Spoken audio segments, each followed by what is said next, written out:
ফারহান ৮ এবং টিপু ৭ যদি রেস হয় ফারহান ৮-এর সাথে টিপু ৭ পারবে না। শূন্যতা কাজ করবে।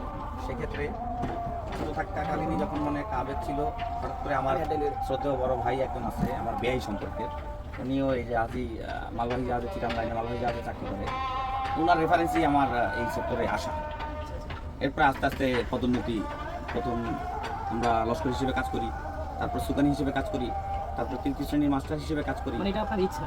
হ্যাঁ জি, আগেই আসলে মানে আমি এখন চাকরি করি বিধায় দেখা গেছে যে অনেকে হয়তো ভাবতে পারে যে চাকরি করাই বিধায় এই কথাটা বলে না। আসলে এটাই সত্য যে ছোট থাকতেই যদি কোনো বাচ্চাদের কোনো দিকে তার মন মানসিকতা যায়, বাবা মার উচিত ওই ডিপার্টমেন্টটাই তাকে পড়ালেখার সুযোগ করে দেওয়া।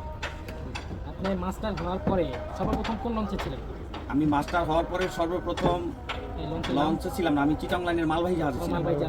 তারপরে আমি শুনেছি যে আপনি শুরু ফারহান ৮-এও অনেকদিন কম। হ্যাঁ জি, টিপু কোম্পানির ফারহান ৮-এ, ফারহান 3-এ, তারপরে যখন টিপু 5, টিপু 2, তারপর আপনার পানামা, এই সকল লঞ্চগুলো যখন টিপু সাহেবের আগের লঞ্চ যখন ছিল এই হাতিয়া, বেতুয়া, দৌলতখাল রোডে, তখন জালাল মাস্টার মারা গেছেন, আল্লাহ ব্যস্ত নসিব করুক, তারপরে বজলু মাস্টার, তারপরে নোমান মাস্টার, এখন যে তাসরিফ কোম্পানিতে আছে, ওনারা আমার চেয়েও টিপু কোম্পানিতে অনেক সিনিয়র।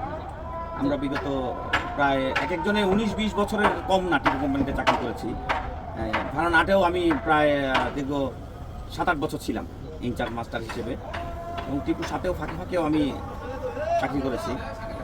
আচ্ছা, টিপু ৭ এবং ফারহান ৮-এর একটা মজার মুহূর্ত আপনি আমাদেরকে শেয়ার করছিলেন কিছুক্ষণ আগে। টিপু ৭ আর ফারহান, ওই মজার হিস্ট্রিটা মানে যদি বলতেন। আসলে একটা কোম্পানি, জি রেস হয়েছিল। একটা কোম্পানির যদি বেশি পরিমাণে জাহাজ থাকে, দেখা যায় এক এক সময় এক এক জাহাজ স্পিড এক এক রকম থাকে না, কোনো জাহাজের স্পিড বেশি থাকে, কোনো জাহাজের স্পিড কম থাকে।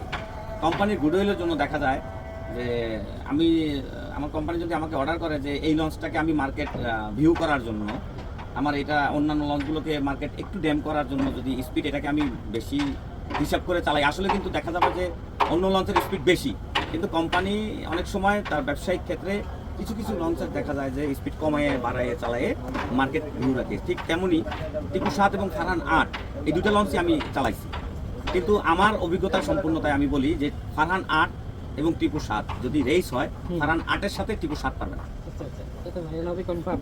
আসলে ভাইরালটা কোনো সাবজেক্ট না, যেটা সত্য কথা, যেটা সত্য কথা সেটাই বললাম যে টিপু ৭ এবং ফারহান ৮ এখানে এখন আপনি যদি হিসাব করেন যে টিপু ৭ তো আসলেই বাংলাদেশের নাম করা একটা স্পিডের জাহাজ, হ্যাঁ প্রচুর স্পিডের জাহাজ, এটা স্বীকার করতেই হবে। এখনো যদি ইনশাআল্লাহ টিপু ৭ যদি লাইনে আসে, টিপু ৭ প্রচুর স্পিড সম্পন্ন জাহাজ। কারণটা আপনার ইঞ্জিনের শেপ ফাউন্ডেশন, বডির শেপ ফাউন্ডেশন, এইসব অনেক কারণেই কিন্তু জাহাজের স্পিড বাড়ে কমে। ঠিক আছে, ঝড়ের মধ্যে মানে ভয়ঙ্কর ঝড়ের মধ্যে কখনো এগুলো প্রতি বছরই আমরা করি, এটা আমাদের এরকম একটা ভয়ঙ্কর মুহূর্ত ভয়ঙ্কর মুহূর্ত দেখা যায় যে মনে রাখার মতো আমাদের প্রতি বছরই না থাকলেও এগুলো আমাদের মনে থাকে না, আমরা এগুলো মনে রাখতে পারি না। মনে যদি রাখি তাহলে আমরা চাকরি করতে পারবো। ঠিক আছে, ইনশাআল্লাহ দোয়েল পাখি কোম্পানি অনেক ভালো কোম্পানি, অন্যান্য কোম্পানিও ভালো, তবে ঢাকা ইলিশা রোডে দোয়েল পাখির প্রশংসা অবশ্যই তুলনামূলক এবং অতুলনীয় প্রশংসার অধিকার রাখে দোয়েল পাখি কোম্পানি। এই কারণেই যে আমরা যথাসাধ্য চেষ্টা করি যাত্রীকে সেবা দেওয়ার জন্য। তবে এক মায়ের 5 পুত থাকে, 5 পুতকে কিন্তু মা কিন্তু একই রকম ভালোবাসতে পারে না। আমরা অতএব একাধিক যাত্রী, আমাদের হয়তো বা কেউ আমাদের সেবায় সন্তুষ্ট, কেউ সেবায় অসন্তুষ্ট, তবে আমি মনে করি যে 50+ যাত্রী পার্সেন্টেজ আমাদের সেবায় সন্তুষ্ট, এবং তারা যদি দোয়া করে ইনশাল্লাহ দোয়েল পাখি কোম্পানি আরও তাদেরকে সেবা দেওয়ার জন্য জাহাজ পরিচালনা করবে এই রোডে। এতটুকুতেই ভালো থাকবেন ইনশাল্লাহ। আল্লাহ হাফেজ।